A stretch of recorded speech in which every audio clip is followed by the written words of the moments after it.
சரி கம்பர் வந்து முந்தா நாளே இறந்து போயிட்டாரு. முந்தா நாள் தான் இறந்தாரு. ஆமா பணத்தை காரணம் என்னவோ நம்ம இடத்திற்கு நம்ம இடத்திற்கு நம்ம இடத்திற்கு நம்ம இடத்திற்கு இல்ல இல்ல ஆயா நம்ம இடத்திற்கு நான் தான் செஞ்சிருக்கிறேன். ரொம்ப முக்கியம். எங்கே எங்கே இந்த அங்க போயிட்டாரு. எவ்வளவு பெரிய பொருளை கண்டுபிடிச்சீங்களா? அழைச்சோம் சுவாமி. வாருங்கள் சுவாமி.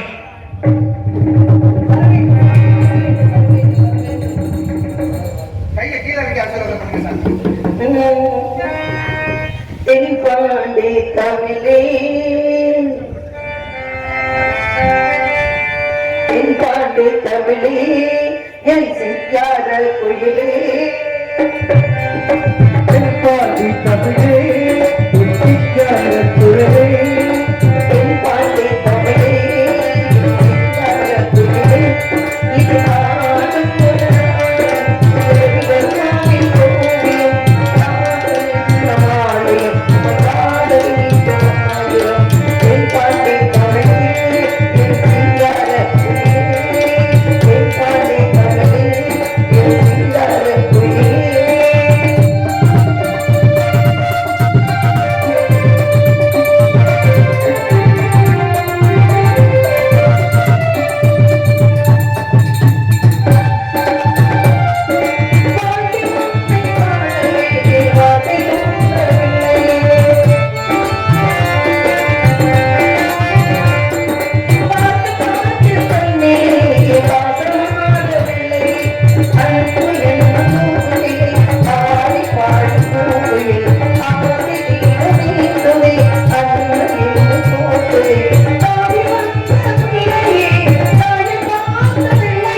எல்லாம் நல்லபடியே வருது.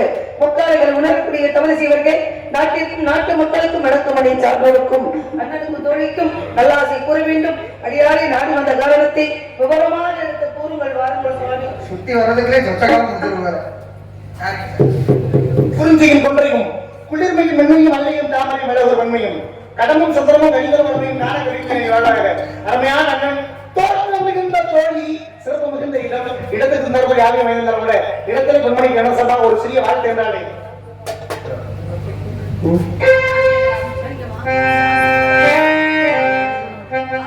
மண்ணு தொட்டு முட்டுட்டு பொட்டு வச்சுக்கமா மண்ணு தொட்டு முட்டுட்டு பொட்டு வச்சுக்கமா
சாமி நான் கேட்கலாமா?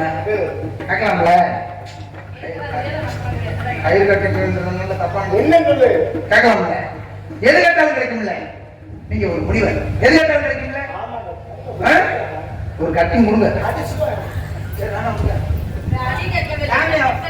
கொடுக்கவே மாட்டேங்கிறாங்க. சாமி சொன்னதான் சொல்லியா? சாமி சொன்னா நீ போயிருவியா? இல்ல நான் கேக்குறேன். இப்ப நான் சொல்றேன் மரியாதை போ.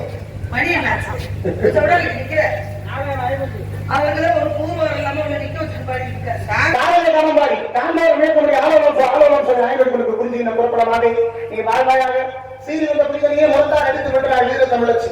அந்த வழி வந்த பெண்ணினமே வாழ்க வளர்க என்று என்னுடைய மனதார உன்னை வாழ்த்து இந்த மாதிரி இருக்க போயிருக்கிற கதையின் முறைப்படி உன்னை பற்றி சகல விவரம் தெரிஞ்சவங்க கூட உன்னை பற்றி ஒரு சில விவரத்தை மட்டும் கேட்கலாம் நினைக்கிறீங்க. கேளுங்கள் தரப்படும், தட்டுங்கள் திறக்கப்படும், தேடுங்கள் கொடுக்கப்படும் அப்படின்னாங்க. கிரேதாயுகம், திரேதாயுகம், தபாபரிகம், கலியுகம் 4 யுகத்துக்கு சொந்தக்காரர்.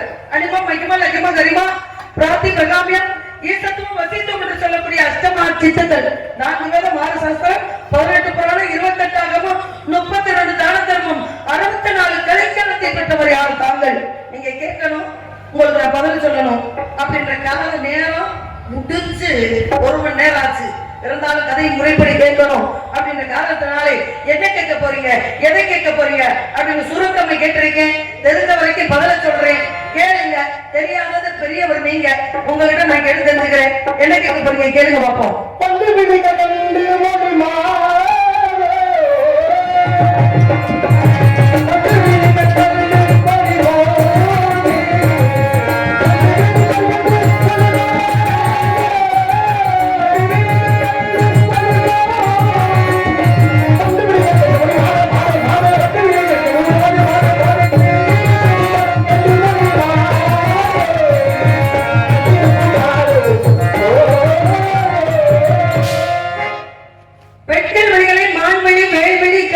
கத்திவெளி கெண்டவெளி இப்படி வர்ணிச்சிருக்காங்க. நீங்க வண்டுக்கு ஒப்பிட்டு வர்ணிச்சிருக்கீங்க. ஏன்னா காட்டி கொடுத்தது ஒரு வண்டு. யார காட்டி கொடுத்துச்சு? கர்ணனை காட்டி கொடுத்துச்சு. காப்பாத்த நினைச்சிச்சு ஒரு வண்டு.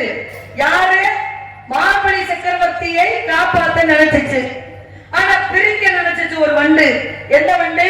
உலகத்துல ஐந்தரை படைத்த மாடு கூட அம்மானு தான் சொல்லுது. அந்த தாயை வணங்க மாட்டான் ஒரு முனிவர், தகப்பன் மட்டுமே வணங்கினா. அப்பதான் சொன்னா பராசக்தி சொல்றான், எங்க நம்ம 2 பேரும் ஒன்னா இருப்போம். இவன் எப்ப பார்த்தாலும் என்ன வணங்க மாட்டேங்கிறான், உங்களைத்தான் வணங்குறான். நம்ம இப்ப என்ன செய்யணும்? நம்ம இருவரும் சேர்ந்து அர்த்தநாரீஸ்வரர் இருப்போம். அப்படி இருக்கும் பொழுது இவன் கண்டிப்பா என்னை வணங்கிய தீருவான் அப்படின்னு சொன்னான் பராசக்தி. அதனாலதான் உடம்புல சரி பாதி கொடுத்து அன்னைக்கு சிவபெருமனாகப்பட்டவர் காட்சி அளித்தாரு. அப்ப பார்த்தா முனிவராக இருக்கக்கூடிய வண்டாக இருந்த முனிவராகப்பட்டவர் பார்த்தாரு. இப்ப அர்த்தநாரீஸ்வரர் புருஷ மண்டாட்டி 2 பேரும் சேர்ந்து இருக்கிறாங்க. இதுல எப்படி நம்ம பெண்ணை வணங்க கூடாது, ஆணை மட்டும் வணங்கணும்? இதுக்கு நம்ம எப்படி யோசனை பண்ணணும் அப்படின்னு நினைச்ச என்ன பண்ணா, வண்டா உருவெடுத்தா.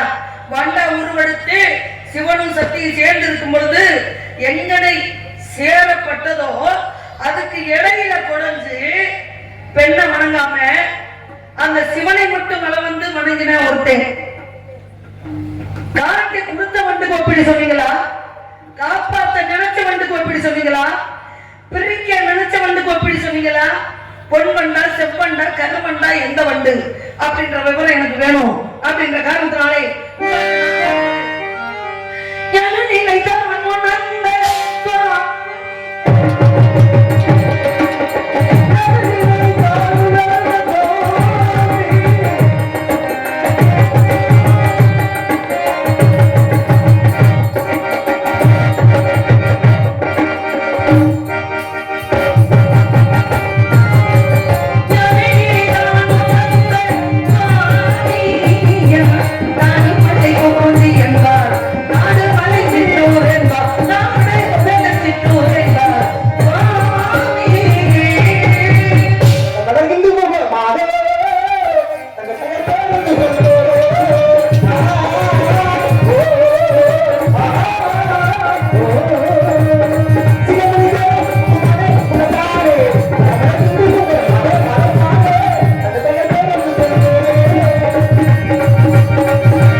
பறவைகளை கவனத்தால் ஓம் சோ என்று விரட்டுவதற்காக. பறவை ஏன் விரட்டுறீங்க? ஏன் விரட்டக்கூடாதுன்றீங்க?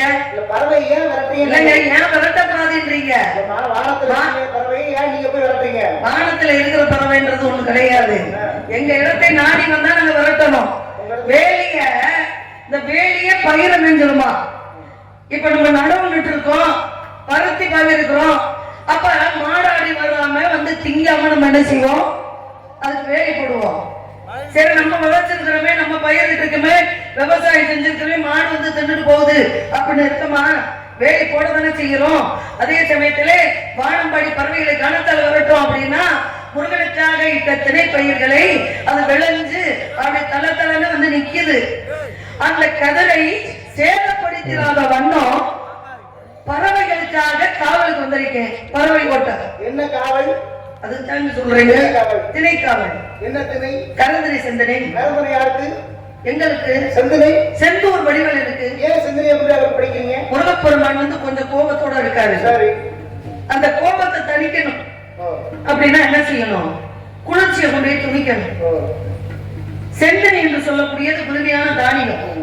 அந்த தானியத்தை கொண்டு நம்ம கொடுத்தோம் அப்படின்னா அதை வாங்கிக்கிட்டு மனசு குளிர்ந்து இன்னும் கொஞ்ச நேரத்துல முருகப்பெருமான் நாட்டு மக்களுக்கும் எங்களுக்கும் உங்களுக்கு காட்சியளிக்க போகின்றார். முருகப்பெருமானுக்கு குளிர்ச்சியை நீங்க கொடுக்குறீங்க. அப்படியே வச்சுக்கோங்க. இல்ல வச்சுக்கோங்க.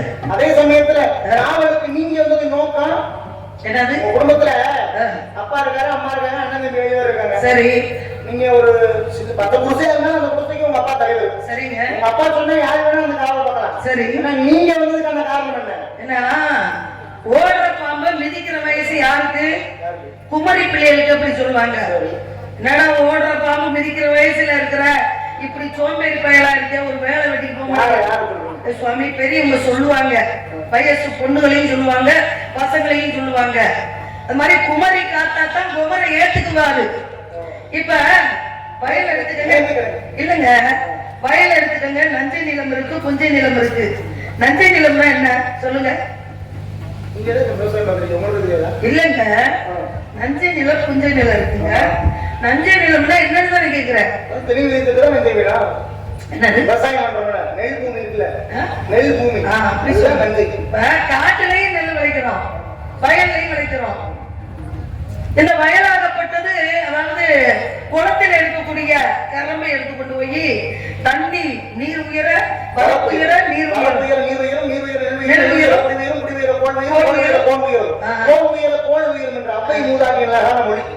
ஏன்னா எதுக்கு சொன்னாங்க அப்படின்னா இந்த வயலாகப்பட்டதுதான் நஞ்சை நிலம். இந்த காடு சார்ந்த இனம் வானம் பார்த்த பூமி என்று சொல்லக்கூடியது புஞ்சை நிலம். அப்ப இந்த நஞ்சை நிலமும் இருக்கு, புஞ்சை நிலமும் இருக்கு, மேடு இருக்கு, பள்ளம் இருக்கு. இதுல வந்து கிளவி எல்லாம் ஓட முடியாது. குமரி மட்டும்தான் ஓடி அடி பறவையை விரட்ட முடியும். அதனால நான் குமரி காவலுக்கு வந்திருக்கேன். ஆண்கள் முழுது பயிரிடுவதும் பருவமடைந்த கன்னி பெண்கள் காவல் பார்ப்பதும் குல வழக்கம். அந்த வழக்கம் வராம காவலுக்கு வந்திருக்கேன். நேர்த்தி கடன் கிடையாது. இது எனக்கு ஒரு பொம்பளை பிள்ளைய கொடுத்தா உனக்காக முருகப்பெருமானுக்காக திணை விதித்து அந்த திணைக்கு பருவமடைந்த பிறகு என்னுடைய பெண்ணே காவல் பார்க்க வைக்கிறீங்களா? அவர் சொல்லலையா? ஒரு விஷயம் தெரிஞ்சுக்கங்க. இந்த புதுசா யாராவது வர்றாங்க பாத்தீங்களா, அவங்க சொல்லுவாங்க எங்க அப்பா நேர்த்தி கடன் வச்சிருக்காரு, நான் வர்றேன், நான் வந்தேன் அப்படின்னு. ஏன்னா இதுக்கு முன்னாடி ஏன்னா இங்க குல வழக்கம்னு உங்கள்கிட்ட நான் சொல்றேன். ஆண்கள் உழுது பயிரிடுவதும் பருவமடைந்த கன்னி பெண்கள் காவல் பார்க்க குல வழக்கம். நேர்த்திக்கடை வேற, குல வழக்கம் என்பது வேற. எனக்கு கேளுங்க சாமி,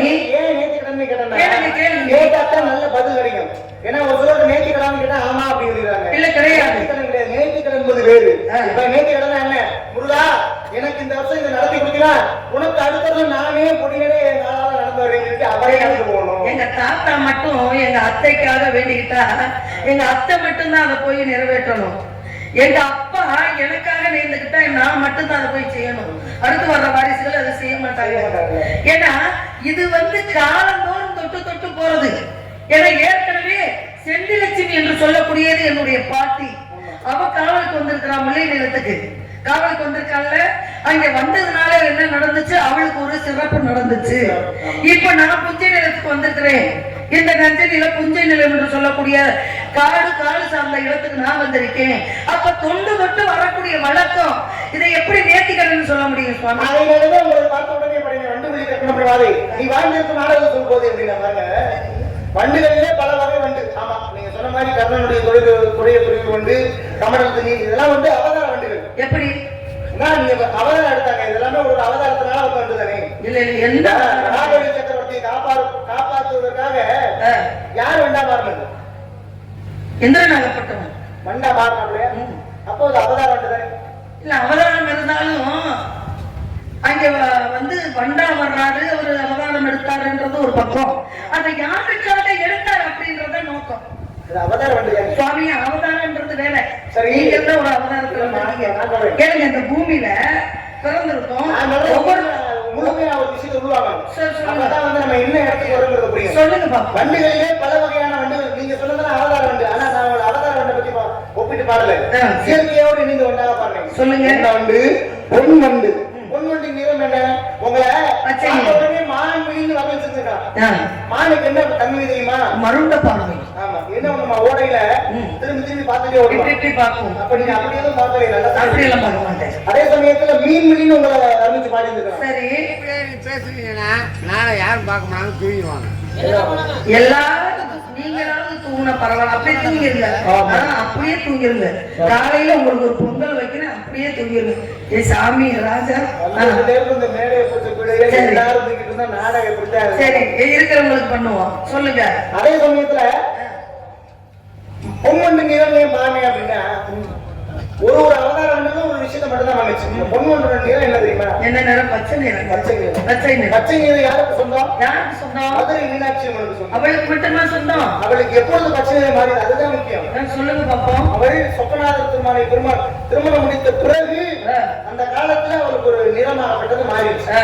அதே மாதிரி வருங்காலத்தில் உங்களுக்கு சிறப்பு எப்படி உங்க அத்தைக்கு ஒரு சிறப்பு கிடைச்சோ அதே ஒரு சிறப்பு கிடைக்கும் சூசகமாக அதை சொல்லியிருப்பதற்காக அந்த பாட்டை பாடினேன். தடாதகை பிராட்டியாக பிறந்த மீனாட்சி அம்மனாகப்பட்டவர் 8 திக்கும் 4 திசை 8 திக்கும் போர் புரிய போறார். அப்படி போர் புரியனா தடாதகை பிராட்டி குழந்தை பேர் இல்லைன்றதுக்காக பரமாவரமிருந்து தவமாதவமிருந்து அசரீரி வழியாக ஒரு குழந்தை அக்கினியிலிருந்து வர்றது.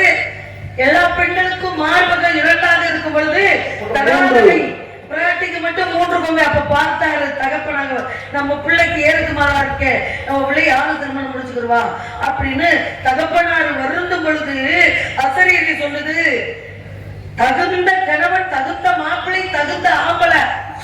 எந்த ஆம்பளைய பார்த்து உன் மகன் வெட்டப்படுறாளோ அன்னைக்கு ஒரு தனம் மறைஞ்சு விடு, கவலைப்படாது அப்படின்னு சொன்னோன்னே அப்ப 4 திசை 8 திக்கும் போர் புரிய போறா. கடைசியில் எங்க போனா? இமயமலை போனா. இமயமலை போனா சிவபெருமான பார்த்தா அழகா நம்மளும் எத்தனையோ ஊருக்கு போயிருக்கிறோம். மும்பிட்டு அழகனை பார்த்ததே இல்லை. மும்பிட்டு அழகு அப்படியே குழந்தை மாதிரி இருக்காரு பாருங்க. சின்ன முத்து சிற்பியா? முத்து சிப்பி எங்கேன்னு இருக்காரு இல்லையா? இவருதான் அவரு, அவருதான் இவரு. அப்படி பார்க்கறதோட லட்சணமா அழகா இருக்காரு அப்படி சொல்லி அப்ப மயக்கம் கொண்டா. மயக்கம் கொண்ட ஒரு தனம் மறைந்து விட்டது. தனம் மறைந்து விட்டது. அப்பதான் தகுதியான கணவன் அப்படின்னு சொல்லி மனசுல ஏத்துக்கிட்டா திருமணம் முடிச்சா. என்னைக்கு சிவபெருமான திருமணம் முடிச்சாலோ வீட்டுக்கு கொண்டு வந்து மாப்பிள்ளைய வச்சுட்டான். யாரு? மீனாட்சி அம்மன் ஆகப்பட்டவன். அங்கே மதுரையிலே கொண்டு வந்து சொக்கநாதரை என்னைக்கு மனம் முடிச்சு கொண்டு வந்து வந்தாலோ அன்னைக்கே வீட்டுக்கு மாப்பிள்ளைய வச்சுட்டா. இன்னும் மரதையை விட்டு போகல, அங்கே தான் இருக்காரு. ஏன்னா ஒரு ஆம்பளை பெண்ணை கல்யாணம் முடிச்சா தான் வீட்டுல வச்சுக்கணும். ஆனா வீட்டுக்கு மாப்பிள்ளையா போனா என்ன ஆகும்? முதல்ல அவளுக்கு தான் அபிஷேகம், முதல்ல அவளுக்கு தான் ஆராதனை, அப்புறம் தான் இவரு. என்னதான் இருந்தாலும் இவர் மாமியா வீட்டுல வந்து ஓசியில இருக்காருல்ல. இப்படி ஒரு காரணங்களா இருக்கு. அருமையான விளக்கம். மண்ணால வந்தது, பெண்ணால வந்தது. ராமாயணம் மகாபாரதம் எடுத்து சொல்லக்கூடிய கதை என்ன சொல்லுது உலகத்தின் மகாபாரதம்? கிரேதாயுகம் திரேதாயுகம் துபமரைக்கும் கலியுகம்னு சொன்னாங்க. இந்த கிரேதாயுகத்தை படிச்சா என்ன கதை தெரிஞ்சுக்கலாம்? ஹரிச்சந்திரன் வந்து எதை கை கொண்டு வாழ்ந்தான்? சத்தியத்தை கை கொண்டு வாழ்ந்தார். மனுஷன் இப்படித்தான் வாழணும், நெறியோடு வாழணும். தலையே போனாலும் பொய் சொல்லக்கூடாது. சொல்லிட்டாரு. யாருக்கு சொன்னாரு? எந்த முனிவர்? கௌசிக மாமுனிவர். இன்னொரு பேர் வச்சு வசிஷ்டர். வசிஷ்டர் குலகுரு. ஏன்னா வசிஷ்டர் வந்து ஹரிச்சந்திரருக்கு குலகுரு. இவர் வந்து விஸ்வாமித்திரர். உலக நன்மைக்காக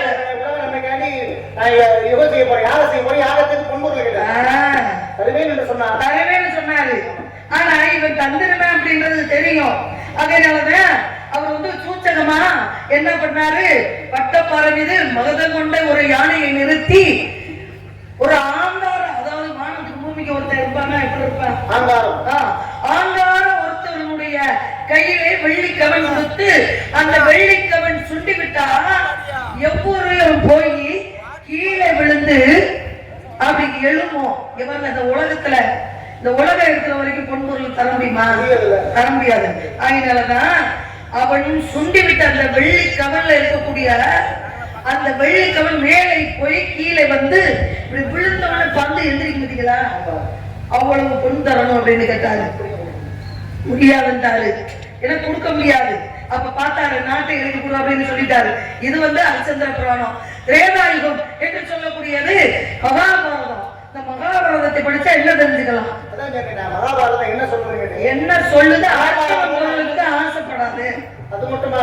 அண்ணன் தம்பி இப்படிலாம் வாழக்கூடாது அப்படிங்கறத எது சொல்லுது? அண்ணன் தம்பி எப்படி வாழக்கூடாது? அண்ணன் தம்பி எப்படி வாழக்கூடாது? அதுல பாருங்க, அண்ணன் தம்பி ஒற்றுமையா இருந்தாங்க. எப்படி சொல்றீங்க நீங்க? துரியோதனன் எடுத்துங்களே. சரி, துரியோதனன் வந்து பாண்டவரோட ஒற்றுமையா இருக்கானா? பாண்டவர் வேற இவங்க பங்காளிங்க. என்ன பங்காளிங்க? கேளுங்க, துரியோதனோட பிறந்தவ யாரு? துர்ச்சாதனை பிறந்த 100 பேர், அவனோட சேர்த்து 100 பேர். 101 அது பொம்பளை பிள்ளை. துர்ச்சலை என்று சொல்லக்கூடிய பொம்பளை பிள்ளை. ஆனா பஞ்சப்பட்டவர்கள் எத்தனை பேரு? தருமன், பீமன், அர்ஜுனன், நகுலன், சகாதேவன். அப்ப இவங்க எல்லாம் வந்து இங்க பாருங்க, துர்ச்சலை அதாவது ஒரு பெண்ணை துயில் பிடிச்சு உரியிறாங்க. 5 பேர் ஆம்பளைய உட்கார்ந்து இருக்கிறாங்க. அப்ப 5 பேரு அண்ணன் உட்கார்ந்துருக்கேன், தருமை உட்கார்ந்துருக்கேன், நம்ம அண்ணன் பாத்துக்குவேன் அப்படின்னு சொல்லி தான் பொண்டாட்டியே சேலையை உரியிறான், துர்ச்சாதனை உரியிறான். அப்ப பார்த்துக்கிட்டு வேடிக்கை பார்த்துக்கிட்டு தானே இருந்தாங்க. எங்க அண்ணன் சொன்னாதான் நாங்க என்னன்னு கேட்போம் அப்படின்னு சொல்லி இருந்தானே. அப்ப அண்ணன் ஒத்துமை இருந்தாங்க. அதே சபையில பாருங்க, துயில் உரியும் பொழுது விகாரணன் என்று சொல்லக்கூடிய ஒருத்தன் எந்திரிச்சான். சபையில எந்திரிச்சான், நீங்கள் செய்வது தவறு. அதாவது ஒரு நிலத்துக்காக நீங்க சண்டை போட்டீங்க, உங்க பக்கம் நான் இருந்தேன். எப்பொழுது ஒரு பெண்ணை இத்தனை ஆண்கள் கூடிய சபையிலே துயில் இருந்து மானமங்கம் படுத்தினியோ, இன்று முதல் நான் உன்னோடு இருக்க மாட்டேன் என்று விதர்மம் பண்ணானே, அவன் நல்ல இல்லையா?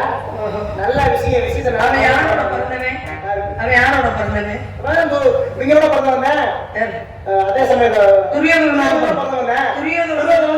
100 பேரு. சரி, 100 பேர்ல விதர்மம் போடல. அவன் 5 விரலும் ஒன்னா இருக்காது. ஒரு விஷயத்தை தெரிஞ்சுக்கங்க, 5 விரலும் ஒன்னா இருக்காது. ஒரு வீட்டுல 5 பிள்ளைங்க பிறந்தா ஒருத்த பணம் ஒருத்தர்கிட்ட இருக்காது. அவன் சொன்னான்ல, தவறு செய்றீங்களா, இப்படி பண்ணக்கூடாதா அப்படி சொன்னாங்களே, நீங்க கேட்டாங்களா? கேட்கல. அப்ப இவனுடைய ஆதிக்கம் என்ன? கேட்காதனாலதான் கடைசியில 100 பேர் செத்து போனாங்க. 100 பேர் செத்து போனாங்க. கேட்கிறாரு, கிருஷ்ணா நீ எல்லாம் தெரிந்தவன். சரி, எனக்கு 100 பிள்ளை வந்துச்சு, ஆம்பளை பிள்ளை. 1 இல்ல 2 இல்ல, 100 ஆம்பளை பிள்ளைய பெத்தேன். ஆனா இன்னைக்கு கடைசி காலத்துல சோகத்துல மிகப்பெரிய சோகம் தெரியுமா? சரி, நம்ம பெத்த பிள்ளைக்கு நம்மளே உருவிக்கிறது மிகப்பெரிய சோகம். ஆமா, அப்படி ஒரு நிலைமையில வந்துச்சுன்னா யாரும் வரக்கூடாது. ஆனா திருதராஷ்டிரனுக்கு வந்துச்சு அந்த நிலைமை.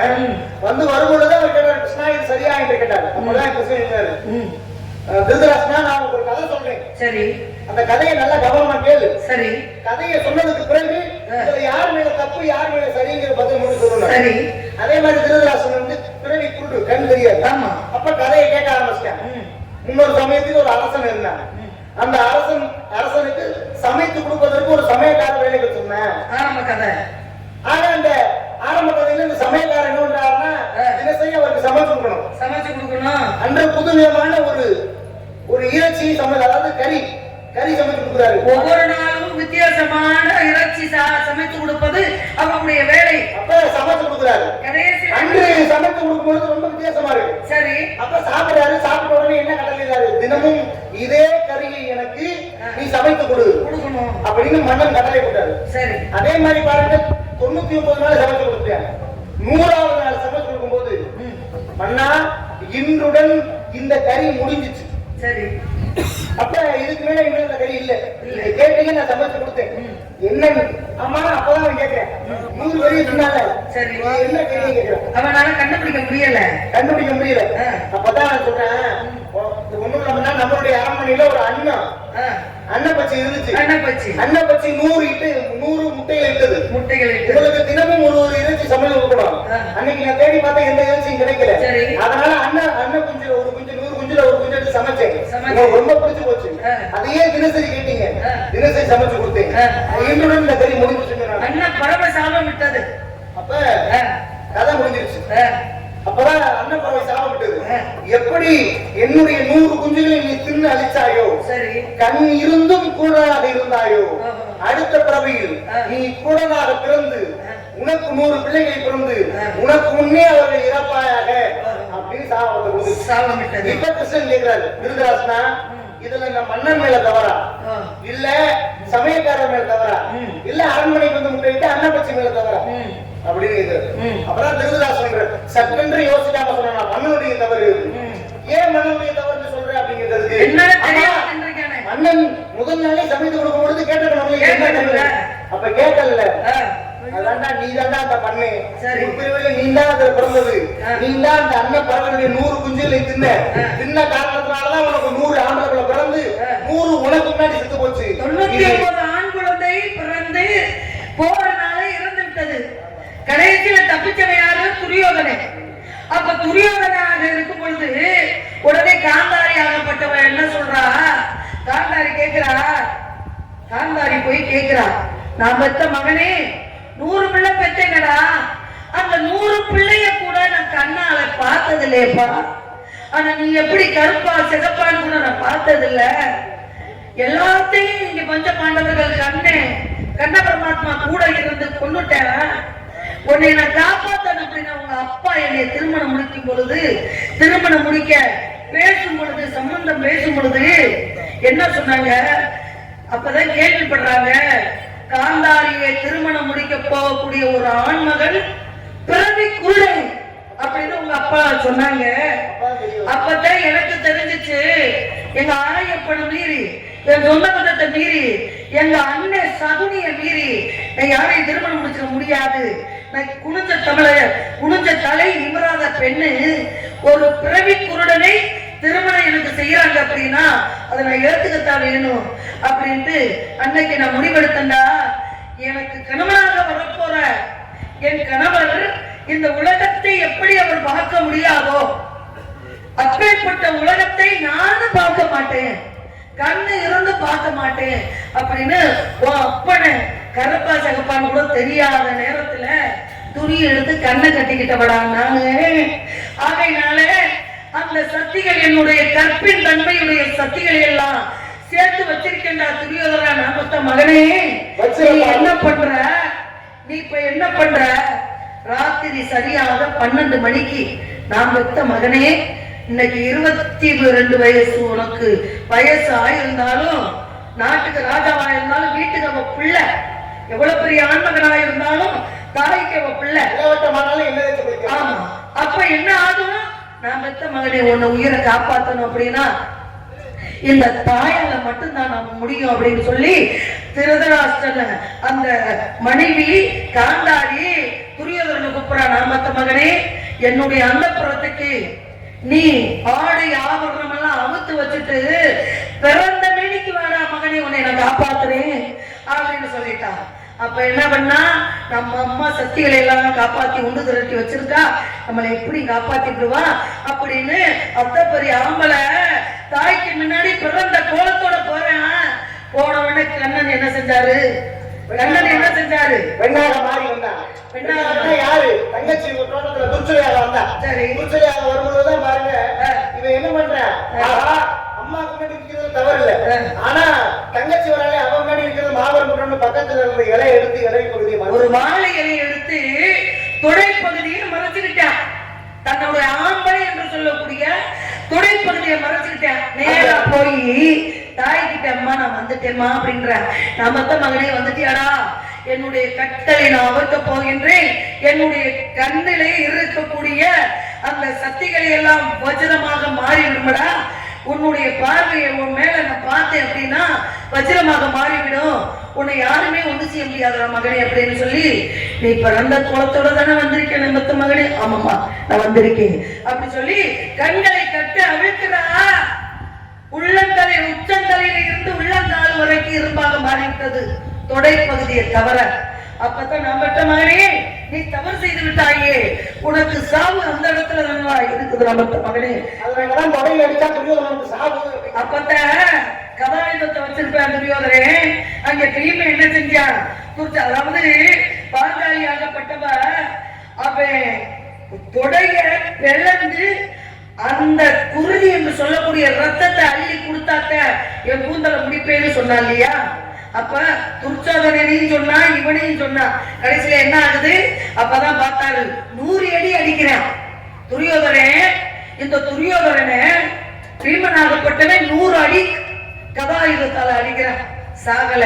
அப்பதான் இவனுக்கு விஷயம் தெரியாம இவன் மேலையும் காலையும் அடிச்சுட்டு இருக்காண்டா அப்படின்னு உங்க பாட்டை கண்ண பரமாத்மா மாப்பிள்ள தொடையிலாது மாப்பிள சபாசா சபாசன் சொன்ன மாமா தொடைய தட்டி காட்டுறாரு அப்படின்னு சொல்லும்போது அப்ப 1000 அடி அடிக்கிற இவன் ஜாவ மாட்டேங்கிறான். அப்ப மாமா என்ன சொல்றாரு?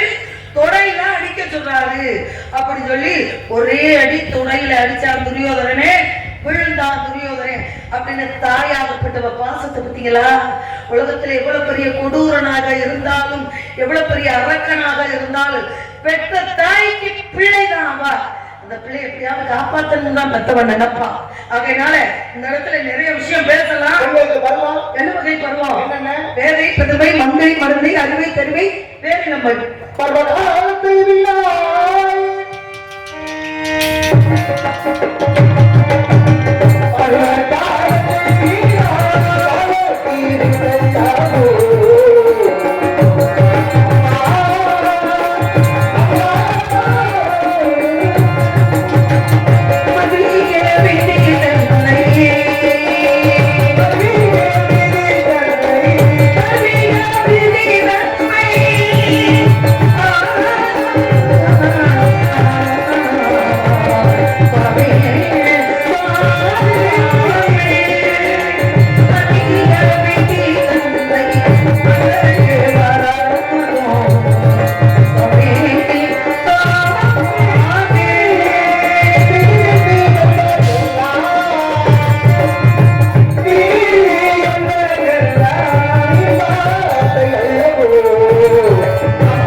விதிபதி பாடுறது இல்ல. இப்ப எத்தனை பாட்டு அதுக்கப்புறம் பாடி இருக்கிறோம். முதல் இந்த பாடல்களை ராகங்களை எதுக்கு பாட வச்சிருக்காரு சம்பந்தா சுவாமி அப்படின்னா, பல ராகங்களை பாடல் பாடும் பொழுது நம்மளை பிடிச்ச பீடைகள், நம்ம ஊரை பிடிச்ச பீடைகள் எல்லாம் பறந்து ஓடிடும் அப்படின்றதுக்காகத்தான் இந்த ராகங்களை பாட வச்சிருக்காரு சொந்த சாமிகள். அதனால முருகனுக்காக சாமி வந்திருக்கேன். நீங்க எது வந்திருக்கீங்க? அந்த முருகனே உனக்கு காரணமாக பார்த்துருக்கேன். முடியாதுன்ற ஏன் முடியாது? முடியாது. அது பகலும் இந்த அவனை விடுத்து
இல்லாவிட்டால் நான் நல்ல புத்திரமில்லை. நான் அணிந்து போய் ரொம்ப முடிச்சு சத்தியம் சத்தியம் பைத்தியம் அரை பைத்தியம் முக்கா பைத்தியம் போயிட்டு வாங்க. எனக்கு ஒரு மணி நேரம் லேட்டா சந்திச்சிருக்கீங்க, அதனால தப்பிச்சு போறீங்க. புராணமா பேசுறீங்க, புராணம் வாங்க நேரத்தோட சந்திங்க. உங்களை சந்தி சிரிக்க வைக்கிறது என் வேலை. முருகா அரவிந்த முருகா, உனக்காக இந்த வள்ளியும் என் நாட்டு மக்களும் காத்துக் கொண்டிருக்கின்றோம். முருகா வெற்றிவேல் முருகனுக்கு, வீரவேல் முருகனுக்கு.